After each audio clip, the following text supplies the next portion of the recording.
Hello, my friend. I have a few questions I'd like to ask you. Are you tired today? Are you sad today? Do you feel like crying? If so, you know what? You don't need to force a smile.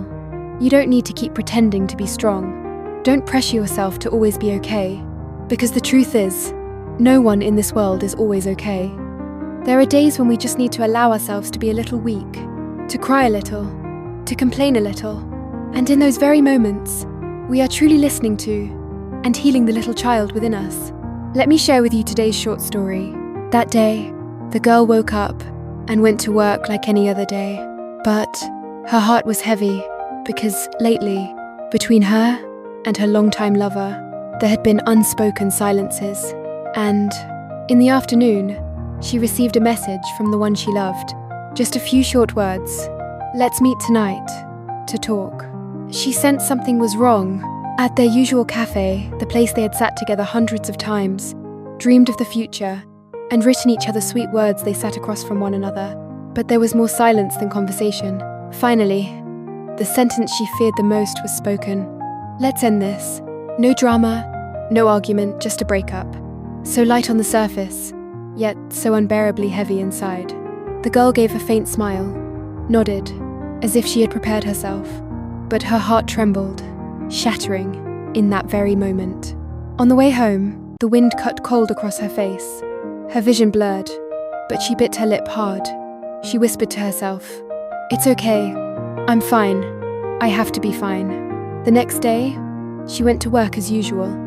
In the office, colleagues joked and teased each other about little things. She laughed too, even cracked a few jokes so no one would suspect a thing. She had become an actress in her own life. In front of others, she was the cheerful, sociable girl, always full of energy. But inside, her heart ached terribly. At lunch, she sat alone in the restroom, scrolling through old photos and unread messages still left behind. Her throat tightened, tears brimmed in her eyes, but she lifted her head, took a deep breath, and walked out as if nothing had happened. That evening at home, she continued to smile and talk as if nothing was wrong. She hid the truth so well that even her family couldn't tell. She thought, if I act normal, the pain will disappear. If I stay strong, I won't feel hurt anymore. But in reality, she was only burying everything deeper, where her small heart grew heavier and heavier. One late night, after everyone had gone to bed, she sat on her bed and unlocked her phone. On the screen was a photo of the two of them from last year's beach trip. His eyes in that moment were still gentle, his smile still radiant. She stared at it for a long time.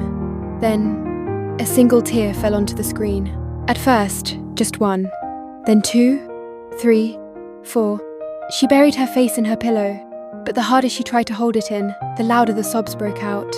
All those days of pretending, all those layers of false strength, finally collapsed. She cried like a child, cried for the love she had lost, cried for the hands she once held, that were now only memories, cried for all the efforts, sacrifices, and dreams that never came true. Her sobs echoed through the dark room. She trembled, choking so hard she could barely breathe. Yet at the same time, she felt as though she was finally lifting a mountain off her chest. For the first time since the breakup, she allowed herself to truly feel the pain. When her tears had dried, she drifted off to sleep, in exhaustion. The next morning, her eyes were swollen, her body felt heavy, but strangely, her heart felt lighter. She decided to take the day off. She went to the park near her home, sat on a bench, watching children running and laughing, listening to the birds chirping. A cool breeze blew by, carrying the scent of fresh grass. She lifted her face to the sky. For the first time in days, she smiled a real smile, not a forced one. She realized, crying doesn't make you weak. On the contrary, it helps you breathe easier, helps you be more honest with yourself. And she believed that in every pain, there is always a door leading to healing. My dear friend, the girl's story is also the story of many of us. We all have days of exhaustion, sadness, despair. Don't deny them. Don't force yourself to smile. Allow yourself to cry when you need to complain when you're tired, to let go when you can't hold on anymore. Because only when you let those burdens out will your heart have space to hold new happiness. Just like the rain has to fall before the sky clears again, life is neither too big nor too small. There will be tears and there will be laughter. There will be long nights, but there will also be mornings. What matters is keeping the faith that after every storm, there will always be sunshine waiting for us. Thank you for listening to this story until the very end.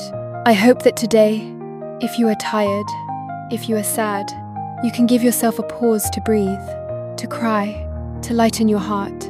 And when you're ready, take just one more step. Who knows? Right after that corner, a vast, beautiful sky may already be smiling at you.